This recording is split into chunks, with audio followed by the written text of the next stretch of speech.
안녕하십니까. 대바파파입니다. 연말 잘 보내고 계신지요? 저는 이번 연말 정산을 지금부터 조금 준비하려고 합니다. 관련된 분들도 많으실 텐데 여러분들도 조금 지금부터 준비하시면 조금이라도 더 많이 받으실 수 있을 거라 생각합니다. 먼저 연말 정산이 뭔지 간단하게 다들 아시겠지만 일단 우리가 근로소득을 얻으면 세금을 떼고 줍니다. 네, 그걸 바로 원천징수라고 하는데요. 그런데 이 세금을 제대로 뗐는지 안 뗐는지는 바로 연말에 1년치를 다 계산해서 실제 부담할 세액을 정산하게 됩니다.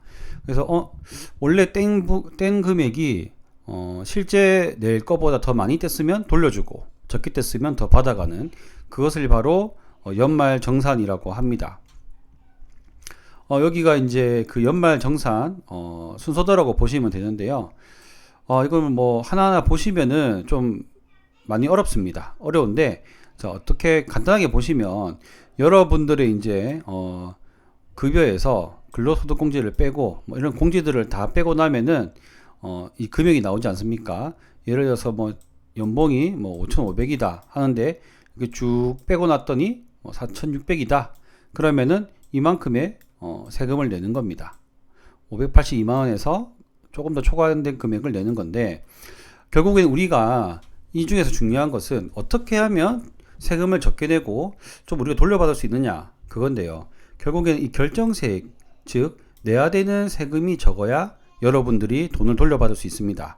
자, 그러면 결정세액을 적게 받으려면 여기 있는 공제 부분들을 최대한 공제를 많이 받고 세액 공제 부분도 최대한 많이 받아서 이 금액을 쩌락 줄이다 보면은 결정세액이 0원에 가까워질 수가 있겠죠. 그래서 우리는 항상 이 결정세액을 줄이는 게 가장 중요하다고 생각하고 연말정산을 하시면 됩니다. 그래서 얼마 돌려받느냐, 이 돌려받는 금액이 중요한 게 아닙니다. 여러분들은 이 결정세액이 빵원인 게 중요합니다. 그래서 만약에 결정세액이 10만 원이고 원청징수를 100만 원을 했다. 그러면 90만 원 돌려받겠죠?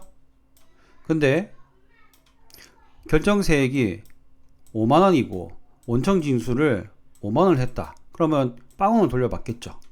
그러면 우리는 90만 원 돌려받는 거를 더 기분 좋게 생각할 수 있지만 사실은 이거 5만 원 결정세액이 훨씬 더 세금을 잡게 된 것이죠.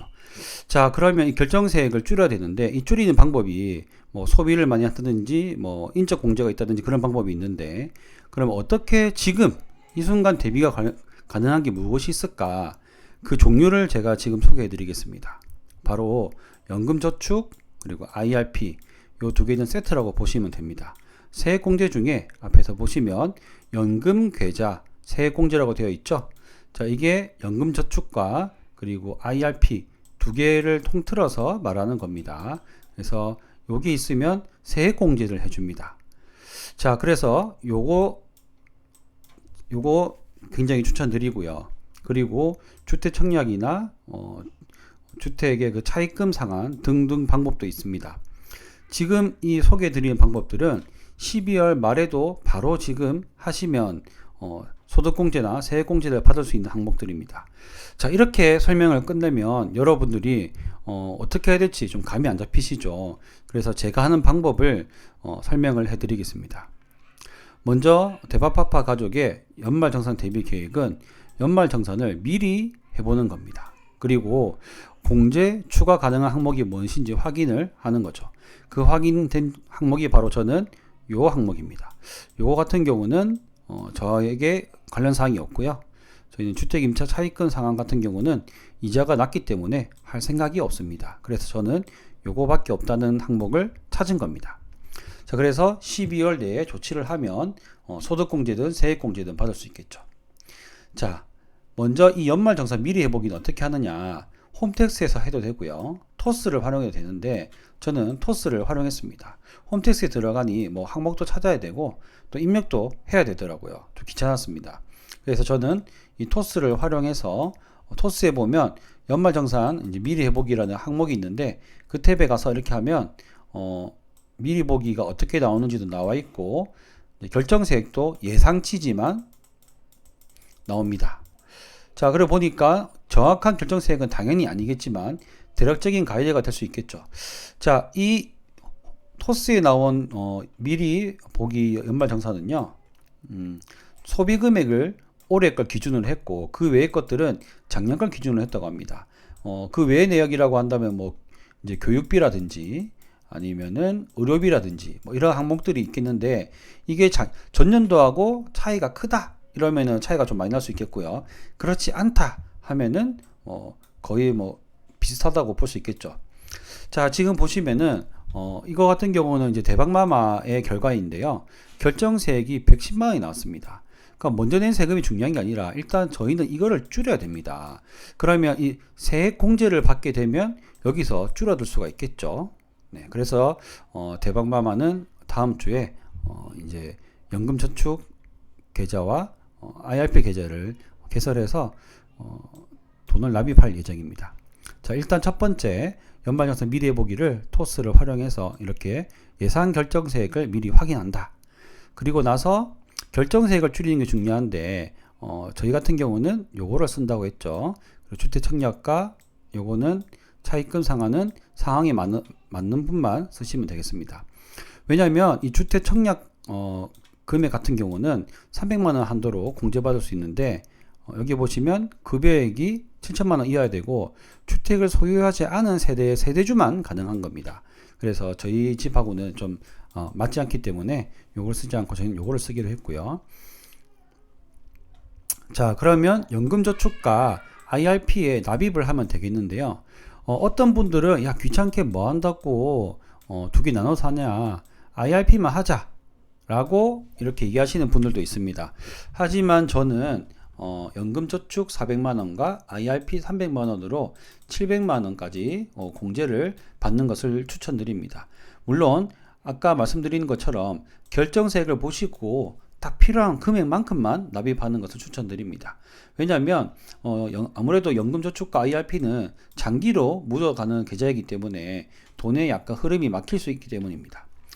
자, 그러면 제가 왜 두 개를 하느냐 그 이유를 말씀드리면 IRP는 30%만큼 안전자산을 선택해야 됩니다.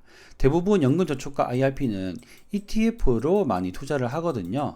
그래서 55세 이후에 연금 형식으로 우리가 운영한 금액을 연금 형식으로 받는 그런 계좌라고 보시면 되는데 개인 연금 계좌입니다. 그런데 ETF로 하는데 연금저축은 100% 위험자산에 투자를 할 수 있는데 IRP는 30%는 안전자산에 투자를 해야 됩니다. 그래서 연금저축을 저는 더 좋다고 보고 있고요. 그리고 중도 인출도 편합니다. 물론 중도 인출을 하게 될 경우에는 공제받은 혜택은 모두 다시 뱉어내야 되지만 연금저축 같은 경우는 쉽게 중도 인출이 가능한데 IRP의 경우에는 특별한 사정이 있습니다. 검색해 보시면 나올 텐데 뭐 주택을 구입한다든지 누가 아프다든지 이런 특별한 사정이 있지 않고서는 해제가 불가능합니다. 그래서 어차피 뭐 돈을 뱉어내는 거는 미리 받았던 혜택을 뱉어내는 거기 때문에 뭐 크게 문제는 안 된다고 생각하고요. 그렇기 때문에 저는 연금저축과 IRP를 두 개 다 이용해서 대박마마에게 계좌를 납입하도록 할 예정입니다. 그래서 공제율은 16.5%가 예상되고요. 그리고 이 소득 금액이 높으면 13.2% 됩니다. 그런데 여러분들 지금 내년까지 한 2주일 남았죠. 13.2% 바로 수익 거두는 거 쉽지 않습니다.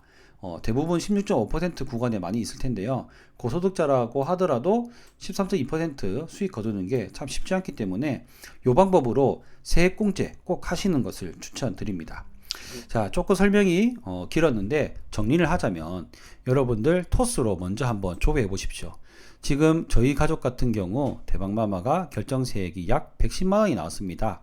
그래서 여기에서 이제 또 다르게 공제받을 내역이 있겠죠. 그걸 잘 생각하시면 되는데 저희 같은 경우는 기부금 공제를 좀 받을 예정인데 기부금 공제 같은 경우에는 내년도로 2월이 가능하기 때문에 그래서 저희는 그냥 이 110만원 결정세액을 최대한 줄이는 방법을 택하기로 마음을 먹었습니다.